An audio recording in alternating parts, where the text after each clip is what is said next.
I would like to open out this review with a disclaimer. This is one of the few instances where I think you should actually check out this movie for free before watching this review. Well, here it is. The inevitable sequel to the first movie I reviewed. I never thought this day would come. That sounds bad. That's not natural. I can't say that. You know, I actually went into the first one not knowing what to expect. And, you know, you would think I would go into this one knowing exactly what to expect. But I don't. The only description I found says Riley fights to save the world from the virus his dead girlfriend spread. So, I can only expect we're gonna get Riley in a lab coat or something. Oh, and it's 78 minutes long. Alright, so right off the bat, they try to be artsy and show us the finale of the last movie at the start of this movie. Spoilers, I guess. If you haven't seen the first one, no, well, too bad, you had a chance.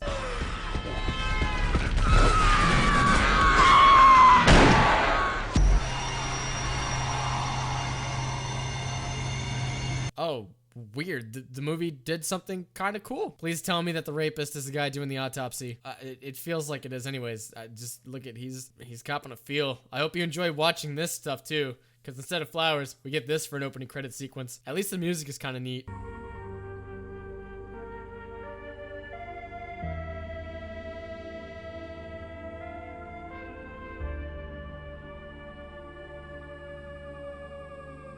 Okay, alright, this is two things that the movie's done right. So, this movie's probably gonna suck dick.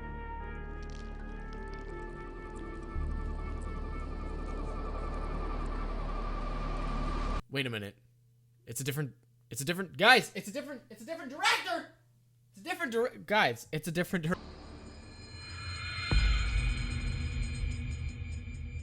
Alright.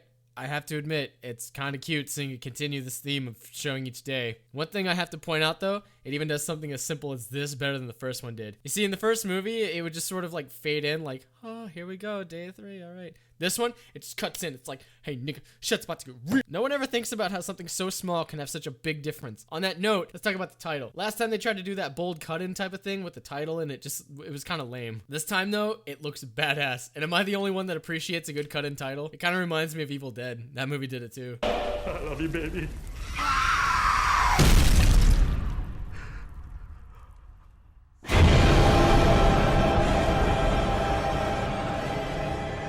Oh god, is Riley.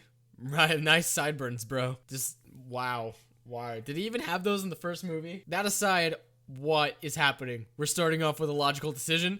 Really? He's actually, like, he immediately went to the doctor? This is contracted, right? What exactly am I testing for here? Everything? Okay, care to narrow that down a bit? Everything, just everything. You know, I mean, who wouldn't want everything checked out after this? I hope she was worth it. Ooh, my god, the movie just fired shots at this bitch! I love it.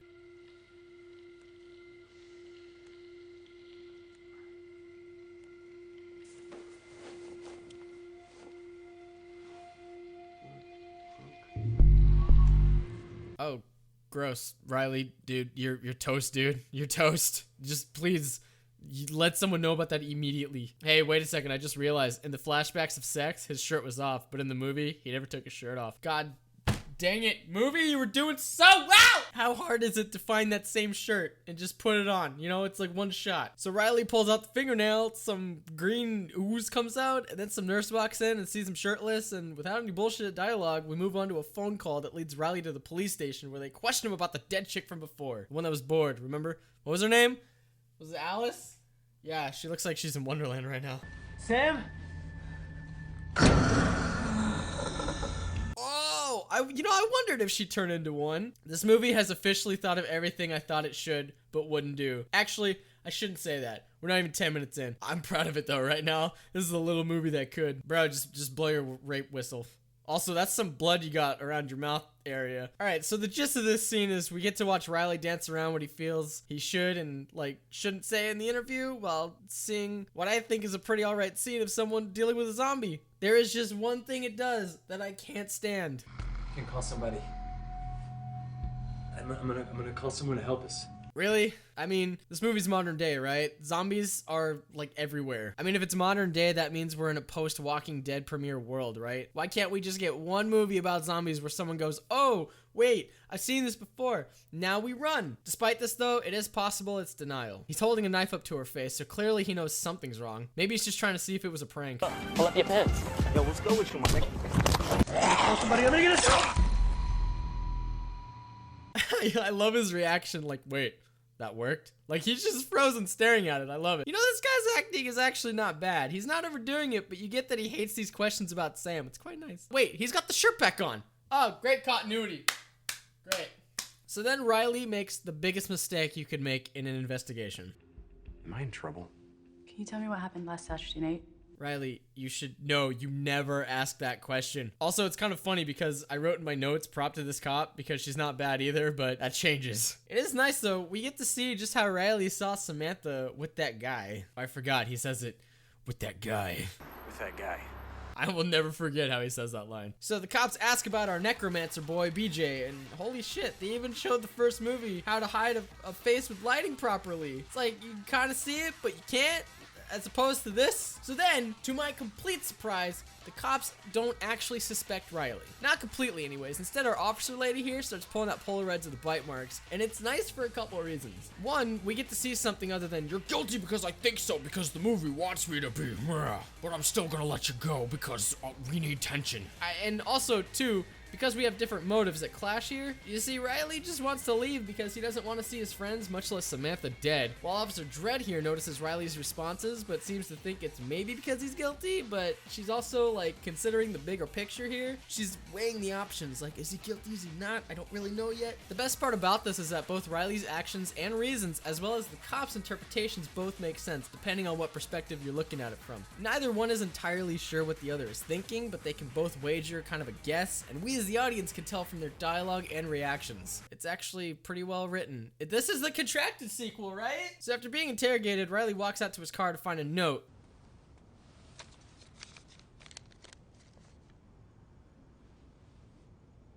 Apparently, someone isn't too happy he's talking. You know, it really shows a director's skills when he knows when not to use cheesy music or sound effects, but here, I'd say give us something a little ambient, you know, something to feel the tension. I mean, he finds it, and it's like, oh, okay. Suddenly, Riley gets a call from his sister, and we get to see his relationship with her isn't exactly the most cheerful. Let's not cry because she's gone. Let's smile because she happened. Is that in your new book? You like it? At the same time, I have never seen a more realistic portrayal of siblings. Ooh, Riley, watch out! He's gonna rape you and give you zombie cancer! Oh look, a nice little peek into Riley's life. I was expecting this movie to make him like the stereotypical bachelor living on his own, you know? Kind of like a certain other movie I know of. Instead, he's just an average schmuck living with grandma. It's kind of a nice touch. I don't know.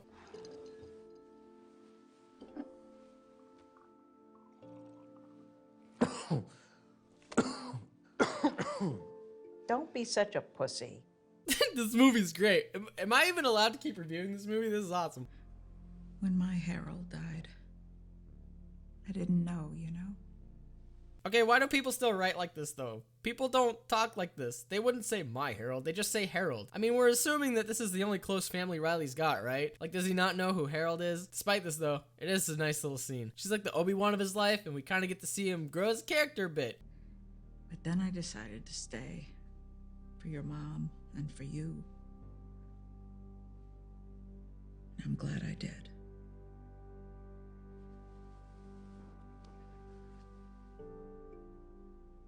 Thank you.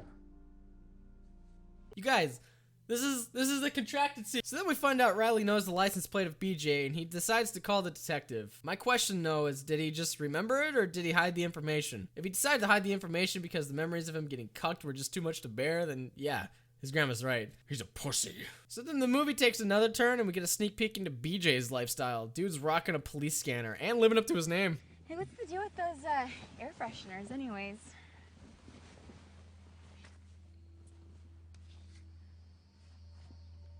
Alright, you're fucking weird. The acting is just so good in this movie. It's just so, it feels natural. Dude, she's like the Zane of this movie. The next day, Riley's out for a run when he comes across a dead body of a dog? Wait a minute, though. The couple behind him knows how to teleport. Look.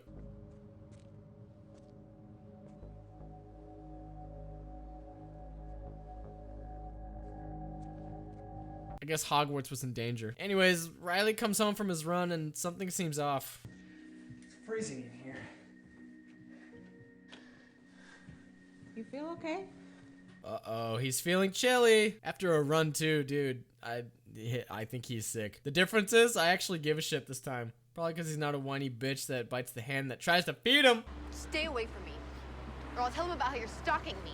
Then the movie zooms in on him drinking the glass, and, you know, we have to make sure that the audience knows he infected the glass. I kind of just wish they wouldn't have done that. I'm kind of confused as to why, though. So far, it's been just subtle enough that I'm digging it. You would think the director would know to remain subtle here and not zoom in like, oh no, now his grandma's gonna get infected too. I actually almost want to forgive the movie for doing it this one time, but when it's super subtle and super good, only to then do this, it just leaves me wondering if the movie thinks I'm suddenly stupid.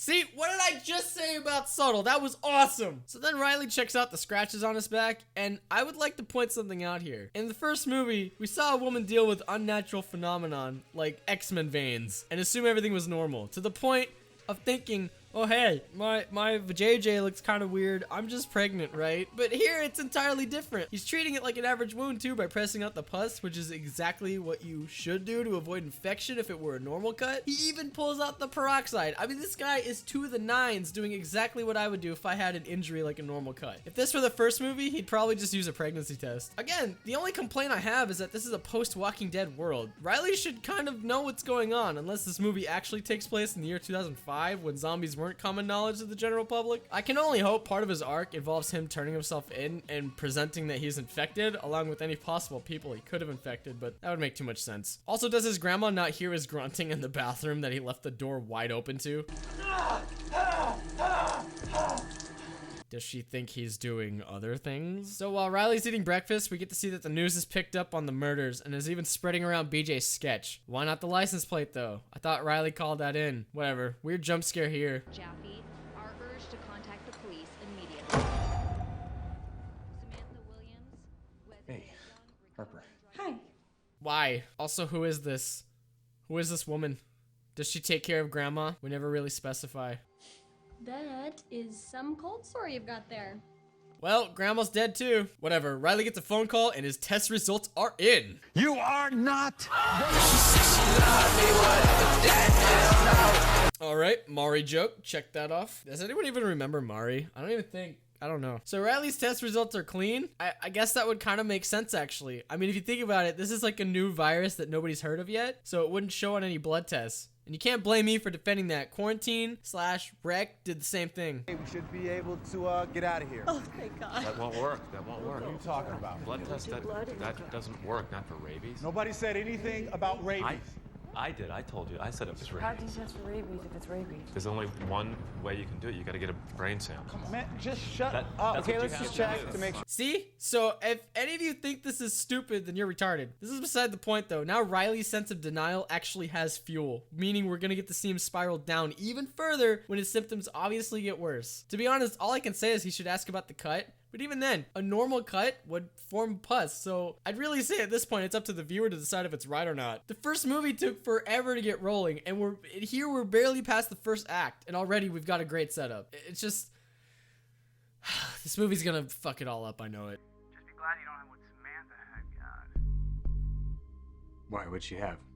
Well, you know, they're not really telling me much, but my buddy over at the coroner's office said it's some kind of necrotic STD. It's really gnarly shit. Wait, did they identify the virus? Does it only show symptoms if you're dead? Is this some advanced form of rabies? Wait, it doesn't show up until symptoms show, and then at that point you're dead? Why were they able to find it in Samantha, not Riley? Why? Whatever, the point is, Riley's freaked out now. Assuming he's not a complete idiot, he had to assume something was wrong with Samantha. It's not every girl that has maggots in her vagina. What did I say earlier about him spiraling further into doubt? This is exactly what I was talking about. This movie did good in that aspect. Also, Grandma is the best wingman ever. Then I'll get the memorial thing tonight, and I just don't know if I have it in me. Why don't you two go together? That's a really good idea, Grandma, but it's not really a fun thing. Trust me. I don't have any plans tonight. Yeah, sure.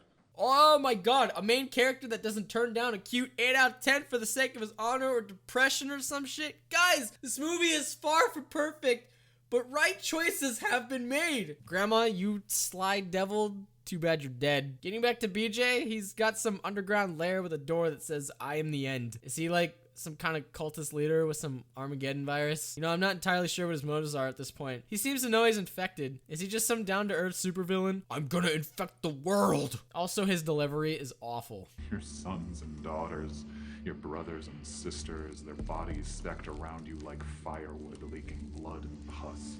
It reminds me of this fag. Alright, BJ appears to be pissed. First the note, and now he's texting Riley directly, but he's doing the Star 69 shit. It seems like our boy Riley here got himself sucked into something he had no clue about. He pissed off the Kylo Ren of this movie. I say this only because he seems like a whiny bitch that hates the world and has super STD powers. Pause loads. I like how Riley just uses that new phone who dis tactic. We know it won't work, but tell me you wouldn't do that shit. Anyway, so then a random leper shows up, and it's pretty clear where she's been ingesting the gene pool from. At least we get another clever tactic to show us what Riley does. You know what? Can we just stop for a second? This guy's awesome. He lives with his grandma because she has health issues. He helps people going through withdrawal. You know what? Fuck Alice. This just reinforces my joy more and more that these two died. So then this girl starts scratching her arms and reaching, gross. And then Riley calls for the token black character. Ricky! Oh, hell no. Ricky! Ricky, what the fuck? I'm not even gonna complain about that. I love this movie. Let's take a look at why this scene is so awesome. Remember that scene with the mirror where Riley kind of thought he saw something inside him? Now, Riley is plagued with doubt, but he's told he's okay, and then this happens. So this only further establishes doubt into Riley, and again, he's spiraling. It's like someone who knew what they were doing wrote this movie. Remember in the first movie, Sam would look in the mirror, and then we get pointless exposition, or like she'd look in the mirror, and then be like, oh hey, my iris is unnaturally red. I think I need eye drops. Here, it's like they knew to just take a step back and let Riley have a moment. Now we, as the audience, get to watch Riley assess the situation. Also, keep in mind, it took us almost an hour to reach this point with Sam. We are barely 26 minutes into this movie. Meanwhile, I guess Riley did send the cops a license plate, and I guess they just now got looking into it. That's great and all, but why wouldn't you do that sooner? It's been at least 2 days since you got the license number. You'd think if they were so serious about finding this guy that he's on the news, they get on that shit like the night he sent the number. Whatever. Then we get a toast, and I can already tell this party is not gonna end well. I have no idea what this bitch saw in Alice either. She was such a piece of shit, and Riley clearly agrees. I've decided to dedicate my new book, A Better You, Change from Within, to Alice's memory. Let me guess, Riley's gonna disrupt this party somehow, in just some manner. Alice, come drink from the chalice. Riley, please disrupt this party.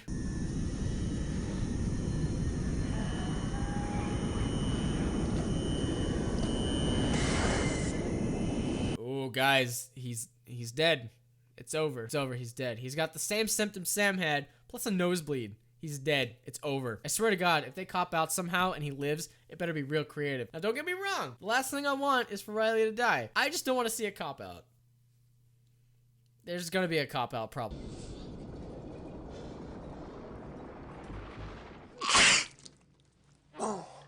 Oh my God. Why couldn't we watch Sam go through this instead? Jeez, you're losing quite a bit of blood there, buddy. You should probably go to the hospital.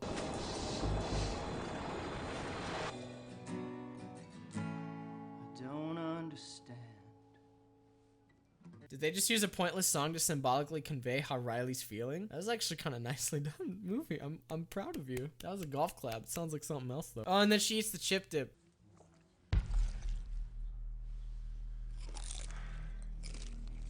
How did she not see the blood? How did you not see that blood? Seriously, look at all that blood. How did you not notice it? Is it really that weird to not eat something when there's a substance in it that doesn't belong? Didn't you make the dip? Didn't either of you make it? It's your house, it's your party, right? This should be something you're aware of. Like, oh hey, this dip doesn't look the same as when I made it. Meanwhile, poor Riley's in the bathroom trying to clean up the blood, and it looks like he also thinks just a small bit of toilet paper is good enough. Maybe he picked that up from Sam. Is it wrong for me to ask why he's not falling over? He lost, like, several ounces of blood back there. He should at least be feeling lightheaded. Meanwhile, the Guardian of Justice is checking out the address for BJ, and then she pulls her gun out and proceeds to go in. Don't you have a partner? Why are you going in alone? This isn't at all going to end up bad at all. And then she finds a dinner table with mannequins. Creepy, yes, but I can already see where this is going. I played Condemned. Seriously though, if we get mannequins that move on their own, this movie's instantly going in my top 5. So she's about to go into the basement when she hears a noise.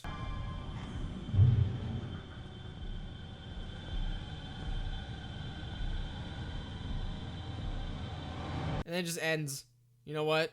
I like it. The whole time I was expecting BJ to jump out in the dark and some cheap jump scare, and then we're just left wondering what happens. Not only are we dealing with the tension of Riley potentially sneezing blood all over his date, now you're left wondering what the hell is going on in that house. I think they had some audio problems though, because this scene feels dubbed. Thank you for taking such good care of her. It's easy. She's fun, you know? Yeah.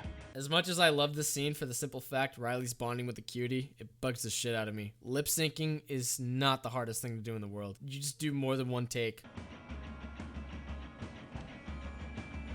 Do you want to hear a joke? Yeah. Okay. A guy walks into a bar and he says to the bartender, "Give me 10 shots." And the bartender says, 10 shots? You really want 10 shots, dude? And the guy's like, yeah. You know, you'd want 10 shots too if you had what I have. Oh my god. It's like someone was smart enough to think, hey, let's have them bond at the same time the plot drives forward. Wow, holy shit. This is the contracted sequel. It's too bad Riley's dealing with what appears to be a high school prank. Oh, honey, now you're dead too. Med-resistant AIDS. Thank you, Common Filth. Actually, Common Filth follows me on Twitter. I have no clue what. Then Riley's vision starts whacking out, and I gotta be honest, it's actually really cool how they portray a sense slowly dying out.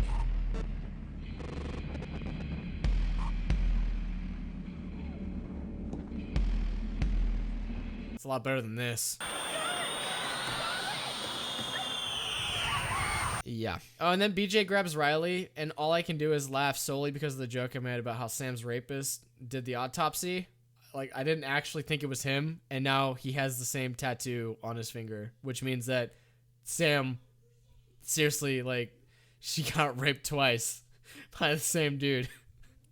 Is it fucked up that I'm laughing at this? Meanwhile, Captain America is still checking out BJ's house, and this is really neat now because we know that BJ is at the bar, but she heard movement. So is BJ, please tell me BJ is keeping like a zombie pet or some shit. That would be great. Oh, okay. Why did you do that? Why did you play a sound effect when you cut the shot? Were you really that desperate for a jump scare? Please, Mr. Editor, you've been doing almost solid so far. Stop. So then the cop comes to the door that we saw before, and then Mr. Editor redeems himself because we get Riley being molested by BJ while watching the cop explore the basement. Again, unlike a certain movie I know. Okay, so while Miss Marvel looks at random photographs by our nuclear stalker, a zombie that BJ has been keeping in the basement wrestles out of the hooks. And why? If BJ knew he was creating zombies, he had to know the flesh wouldn't hold forever, right? Why did he think meat hooks were acceptable? Does he not know he's creating zombies? He has to know if he's keeping one down here, right? Did he just keep the body in case he got horny and he doesn't know? He was talking about diseases earlier, so he has to know, right? This doesn't make any sense. Why is this happening? Whatever, the Patriot here doesn't know what zombies are either. You go back now or I'll fucking shoot you! If you could have just shot it to begin with, why didn't you? Oh, I guess we could see the neat makeup work with the hair coming out, right? Okay. I mean, couldn't you at least try to make it look convincing? She doesn't even seem worked up over it either. She just seems more grossed out about the blood in her face. Like, ew, gross, ew, stop, ew, blood, ew. You know, despite the fact that the movie's put together and executed much better than its predecessor, I'm starting to see the illogical creep back into this movie. Don't you... I just bumped my plate. Day 6 of 6. I'm starting to realize we've been watching a mimic of the first movie the whole time. Why the hell did BJ just leave Riley alone in bed? If he knows Riley spilled about him, don't you think he'd take him back to his lair? Instead, Riley's just home. Got his phone and everything too. Either BJ is the luckiest rapist on the planet, or he's up against the dumbest police force ever. Actually, wait. It took the cops 2 days to track his plate. Oh, and then we get a mimic of the blood in the urine scene.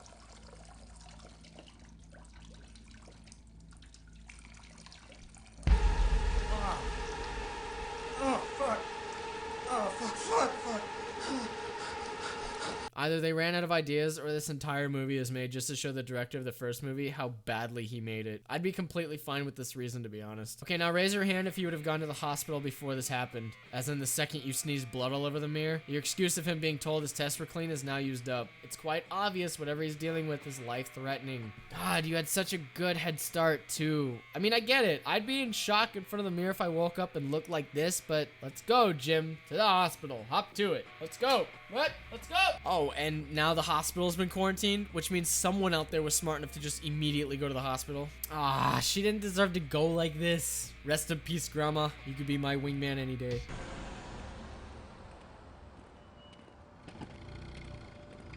Alright, any movie where we get to see Jehovah's Witnesses get eaten by a zombie is just awesome.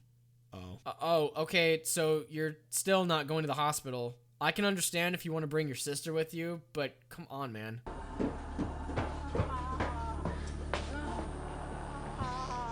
Jesus. Oh, God. What the fuck? Alright, they actually caught me on that one. So Riley shows the doctor his eye, and apparently Doc immediately knows what's up. Oh, we need to get you to the hospital right now. No.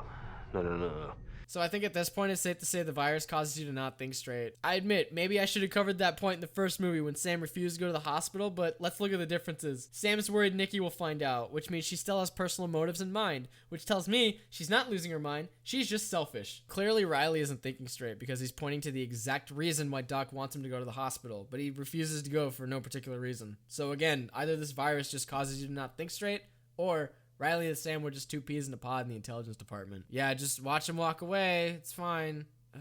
So Sherlock here is looking over the photos I assume she got from BJ's place, and it looks like he took a picture of the TV while the movie was on. That's the only way possible. I mean, I don't get it. How do you get that picture? He would have to be behind Samantha right here, and he's not there. Did his tiny toxic Avenger give him the gift of invisibility? Oh, okay. Then this guy from Homeland Security shows up, and I'm starting to wonder if the budget didn't allow them to have a realistic amount of people show up. If we're dealing with a situation like a disease, the response would be a bit more panicked, right? Would Homeland Security also take 2 days to run a plate of a murder rapist suspect? Oh, and then he plays the tape that BJ was recording earlier, but if the cop was there, why isn't she the one handing in this evidence? She was at the scene. Did she just call for backup and leave? Isn't this your case? What are you doing? Maybe she was gonna wait a couple days before listening to the tape.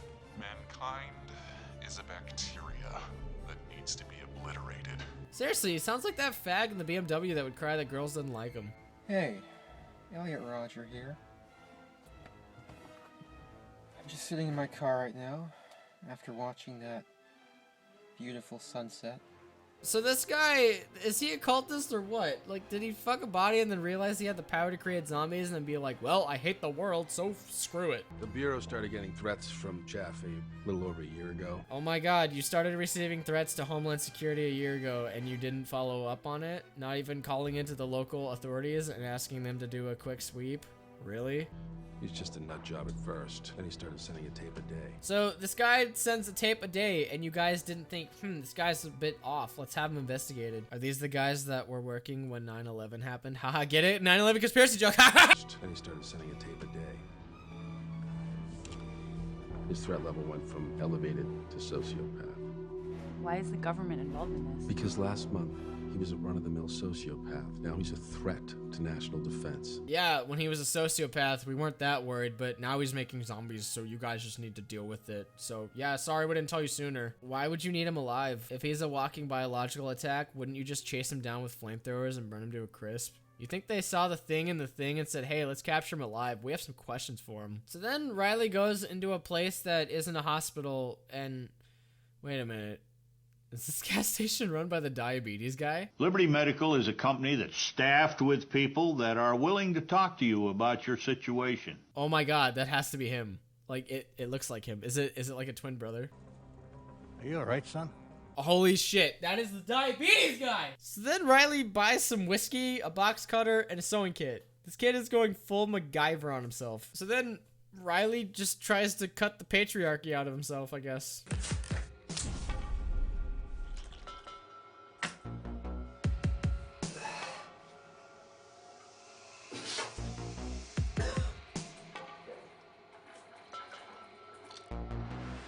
Alright, right, whoever was in the editing room just gets it. We just got all the information we need within seconds. This is awesome. So then Riley decides to go again, not to the hospital, and instead he ends up going to the cutie's class where she's sporting some serious pink eye. At least his intentions were pure. He just wants to take her hopefully to the hospital. Come on, bro. She's not going with you anywhere. You know, for some reason, I just don't like this guy. Stop! Oh my god, yes, that's what you get for being a white knight! So Riley takes the cutie and they try to figure out what's going on, and I don't know. We gotta find BJ. If we find him, he might have a cure. He's not showing any of the symptoms or signs of whatever this thing is. Oh god, please, don't, no, not a revenge tale, please god, please, no, why? Meanwhile, Space Dandy here gets to Riley's house to check up on the grandma, who is absolutely nowhere to be found. If she somehow didn't escape the house when the Jehovah's Witnesses showed up, then what was the point of showing them in the first place? You're implying that they got eaten, right? Would she even be lucid enough to answer the door? If not, then they definitely didn't get sick, right? Maybe they touched the doorknob? But we didn't get a zoom in on the doorknob. Whatever, she's standing in the corner, and I can't help but think that this is just mimicking another movie. We're here to help you. Ma'am, it's all right. Is there anybody else in the apartment with you? Any more animals? Oh, wait a second. So she did kill them? So she was like this and breathing like a zombie, and these guys saw this and thought, yeah, let's go inside. Also, how was she even aware enough to not only open the door, but then drag them to the bedroom? The only way this would make sense is if you justified it with the theory that they helped her to her room and then they got eaten, but why the fuck would you even go in the house when they look like this? Do not move. If you move, I'm gonna shoot you. Do you understand me? God, why? Why are we trying this? At least it feels like contracted now. Meanwhile, our dynamic duo is busy sewing up each other and her eye starts to hurt. My eye is just killing me. Maybe it's because your zombie eye contact isn't in correctly. Okay, then Riley finds out his grandma was a zombie and the cop asks if he's infected, and then the cutie keeps messing with her eye and just pulls out her entire eye.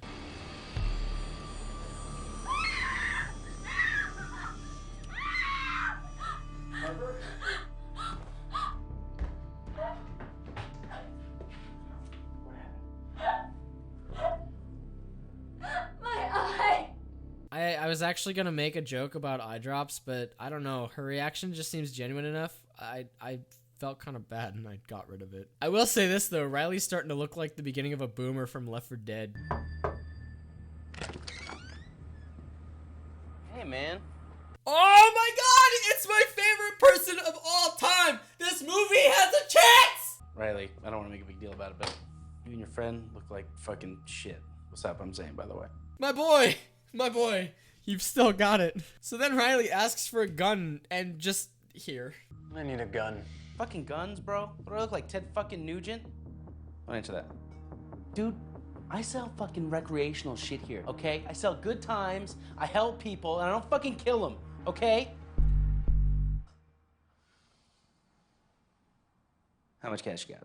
This is brilliant. This movie is redeeming itself. So then Riley grabs the shotgun and holds Shay Carl at gunpoint, asking where BJ is. I'm just gonna save you a couple minutes and I'm just gonna tell you what occurs. Shay Carl recommends a hospital. Riley says no, and then the cop shows up out of nowhere.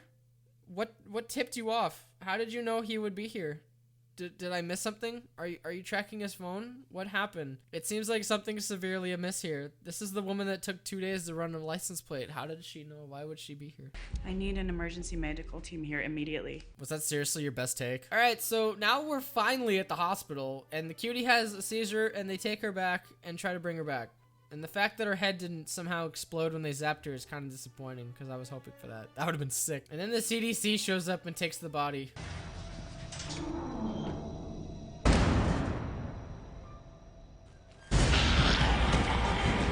Oh, wait, we're still unaware that this is a zombie thing, right? And then the cop shows up to Riley's room and tells Riley his girlfriend is dead. And oh, wait, now BJ's at the hospital. And then, so now Riley's throwing a temper tantrum about not being able to kill BJ. Wait a second, this movie is described on the back as Riley finding a way to save the world. And now he's just crying because he couldn't kill BJ. Oh, and now the cop is infected. Did she suck BJ's dick too? Whatever, BJ finds Riley at, okay, so now he's the Joker. Why is he doing this? What exactly is his motivation? Why is he doing this? So Riley manages to somehow get out of the bed, and then...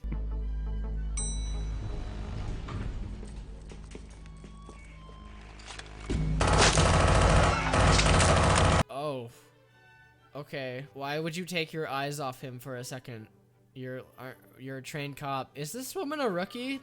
Did she spend 2 days looking up a tutorial on how to look up license plates? She seemed to find where Riley was pretty quickly. This is very inconsistent. Goodbye, Detective Young. Oh my god, why? This is the dumbest fight scene ever. You're fighting a man who's almost dead while you're perfectly healthy. You should have a shot at this. I'm gonna fucking murder you. Is it just me, or does he look a little bit like Todd Howard after people spoiled Fallout 4? Oh, and then Riley gets shot and dies. Yeah, he's not gonna come back as a zombie at all. Alright, so then BJ tries to continue his rampage, and then, oh no, Riley's a zombie and killed BJ. Who didn't see that coming? Why is this happening? Is his life flashing before his... Oh, okay. Wait, now we have more? Brenda?